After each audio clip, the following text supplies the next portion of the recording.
Почитувани ученици, на овој видео час ќе ја презентираме наставната содржина хидрографија на Азија. Јас сум Васко Лазаревски, наставник по географија. Па да започнеме. Што е целта на оваа методска единица? Да ги согледаме различните сливни подрачја во Азија и да посочуваме кои поголеми хидрографски објекти на нив им припаѓаат. Да се поттикне дискусија за водните ресурси на континентот, од што зависат тие и кое е нивното значење.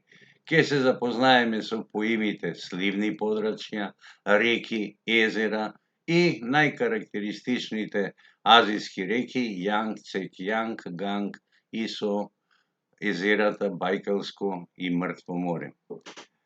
Кои активности и методи ќе ги примениме? Ќе препознаваме и именуваме значајни хидрографски објекти на географска карта. Ќе ги примениме стекнатите знаења со помош на електронски неми карти. Ова е картата на Азија, еден од најголемите континенти на планетата Земја, со 44 милиони километри квадратни. За споредба, нашиот континент Европа има 10 милиони километри квадратни. Хидрографската мрежа на Азија е богата со разновидни реки кои зрачесто течат кон околните мориња. Азија е карактеристична по тоа што 1/3 од низината територија е во затворено неистечно подрачје, каде што водата се влева во Каспиското езеро, во Аралското езеро или се губи низ пустинските области. Реки кои се влеваат во Каспиското и Аралското езеро се Аму Дарја и Сир Дарја. Реките кои се влеваат во Арктичкиот океан, познат ни е како Северен леден океан, течат низ пространи низини, бавни се и полноводни, а во летниот период се пловни. Преку зимата замрзнуваат и најпознати реки се Об со притоката Иртиш, Енисеј со притоката Долна Тунгуска, Лена, Индигирка и Колима. Се одликуваат со големи сливни територии и затоа сливот на Северниот леден океан просторно е најголем во Азија. Реките кои припаѓаат во Тихиот океан се исто така богати со вода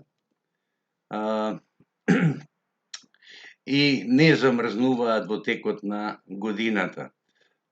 Течат од планинските подрачја и големо количество на вода добиваат од монсунските дождови. Такви најпознати реки се Амур, Хуанхо или ние како што викаме Хуанхо, Чангџијанг или Јанг Цеќијанг, Синкјанг и други. Реките од Јужна Азија се влеваат во Индискиот океан и во средоземните мориња на Индискиот океан во Индонезија. Познати реки се Меконг, Салвин, Иравади, Брамапутра, Ганг, Инд и други.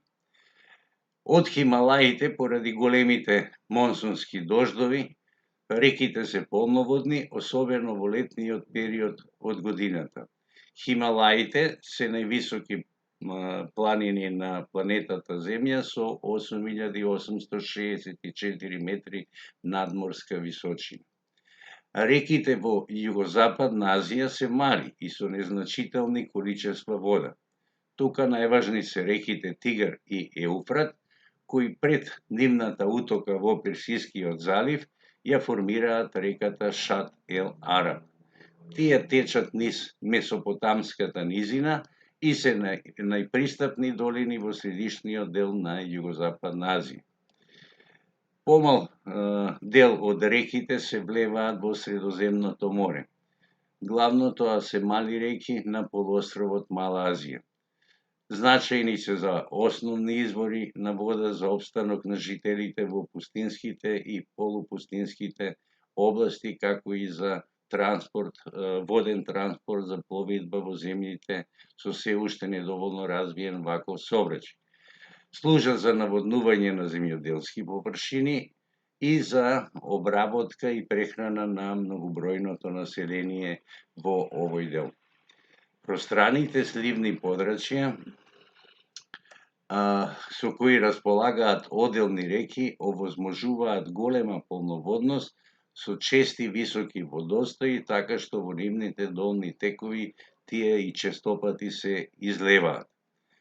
Поради топење на мразот во летниот период во сливот на Северниот леден океан или Арктичкиот океан се формираат така наречени мразни брани и во големите рамници настанува поплавување на земјиштето.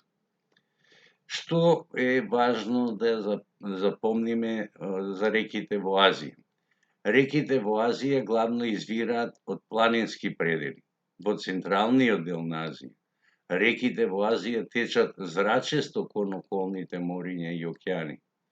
Во Азија има голема територија како посебен затворен слив. Таму главен собирач на ваквите води е Каспиското езеро. Најпознати реки од сливот на Северниот леден океан се Об, Соиртиш, Енисеј, Лена, Индигирка и Колима. Најпознатите реки од Тихоокеанскиот слив се Амур, Хуанхо и Јангцек-Јанг. Најпознати реки во Јужна и во Југоисточна Азија се реките Инд, Ганг, Брамапутра, Меконг, Иравади и други. А во Југозападна Азија се реките Тигар и Еуфрат. Сега да се запознаеме со езерата во Азија. Тие се простираат на голема територија и се различни по својот постанок и според нивната површина. Најзастапени се во централните делови на континентот и се главни басени каде што ги собираат водите од внатрешниот неистечен слив во Азија. Така, например, Каспиското езеро, кој поради својата големина често се нарекува и Касписко море, и Мртво море се најпознати во овој дел, додека Бајкалското езеро е најдлабоко езеро во светот, потоа е Балхашкото езеро и помалите познати езера Туз, Ван, Урмија, Дерјач и други. Што е важно за Каспиското езеро? Дека е тоа најголемо езеро во светот по површина. Лежи на 28 метри под морското ниво и представува депресија. Депресија представува она место каде што земјиштето е спуштено под нивото на светското море. Езерото е на границата помеѓу Азија и Европа. На бреговите на Каспиското езеро излегуваат државите Русија, Казахстан, Туркменистан, Иран и Азербејџан. Тоа е во групата на тектонски езера. Кај нас познати тектонски езера во Македонија се Охридското, Преспанското, Дојранското езеро. Каспиското езеро се протега во правец север-југ и неговата должина е 1200 км, а најголемата широчина 300 км. Има длабочина од 995 метри. Површината изнесува 370.000 км квадратни, а за споредба нашата република има површина од 25.713 км квадратни. Па можете да пресметате колкава е оваа големина на Каспиското езеро. Во Каспиското езеро се влеваат реките Волга, Урал, Кума, Терек и други.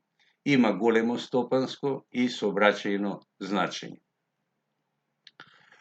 Бајкалското езеро е најдлабоко езеро во светот. Просечната длабочина изнесува 1620 метри и представува криптодепресија. Се наоѓа во Русија, во јужните делови на Сибир. Има форма издолжена од 626 километри и 79 километри најголема широчина. Површината изнесува 31.500 километри квадратни. Прима повеќе од 300 притоки и само од него истекува реката Ангара. Представува голем резервоар на чиста, питка, сладка вода. Поседува специфичен жив свет со околу 1800 растителни и животински видови, од кои 3/4 се ендемични. Ендемични значи реликтни, ги има само во овој дел на Бајкалското езеро. Второ по големина и познато езеро во Азија е Аралското езеро и се простира помеѓу државите Казахстан и Узбекистан во Туранската низина. Лежи на 53 метри надморска височина и површина од 66.500 километри квадратни со најголема длабочина од 68 метри. Во ова Аралско езеро се влеваат реките Аму Дарја и Сир Дарја. Поради големото испарување на водата, честопати езерото ја намалува својата површина. Мртвото море е реликтно езеро и се наоѓа на границата помеѓу државите Израел и Јордан. Вода добива од реката Јордан, а ја губи со испарување. Значи неаме тука истек на некоја река.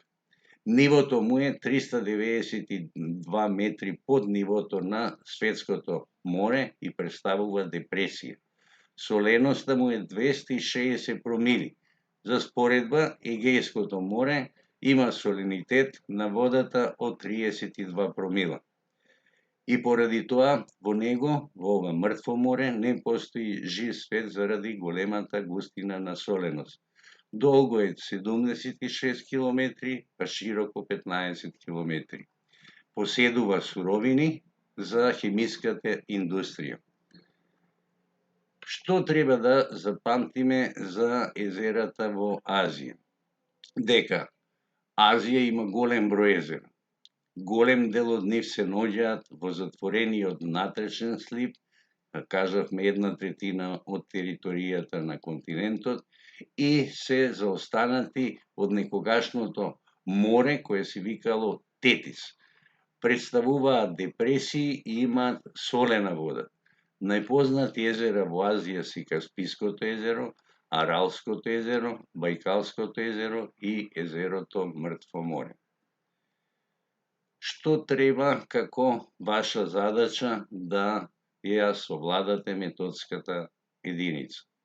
Да видите според сливовите на карта на Азија. Имаме на интернет e-карти на Азија, да ги идентификувате реките, за да видите од каде извираат, каде течат и каде се нивните вливови. На картата на Азија да ги пронајдете поважните езера и да ги идентификувате кои реки се влеваат или истекуваат од нив. Ви благодарам на вниманието и ви посакувам успешно совладување на наставната содржина хидрографија на Азија. За оваа цел користете разновидни енциклопедии, интернет, брошури, списанија, географски четива и друго. Пријатно!